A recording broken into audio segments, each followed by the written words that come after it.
Hi dear! Kaka-out ko lang nito sa work, nagtrabaho ako ng 10 oras at dahil medyo pagod ako, naisip kong i-treat yung sarili ko. Bago nga ako umuwi sa dorm namin, dumaan muna ako dito sa McDonaldo. Pagkapasok ko sa loob, ay diretso na agad ako sa counter para umorder at walang pila. At eto nga pala yung mga in-order ko. Umorder ako nitong Shaka Chicken. Tapos meron din akong in-order na salad. Hindi ako nagpa-fries pag kumakain ako sa McDo.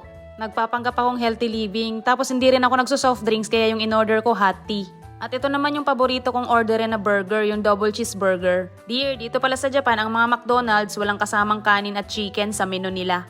Kaya kapag kumakain sa McDo, palaging burger yung ino-order. Ihanda ko na muna tong mga kakainin ko. Siya nga pala, pag nandito na sa Japan, hindi talaga maiiwasan minsan yung sobrang makaramdam ka ng pagod. Minsan may mga pagkakataon talaga na madidrain ka, tapos sa sobrang pagod mo, parang maiiyak ka na lang. Kapag nakakaramdam ako ng ganun, dear, kailangan ko lang mapag-isa. Kaya naman, kakain na ako at ang unang subo ko para sa'yo, dear. Masarap tong double cheeseburger, favorite ko talaga to dito. At ito naman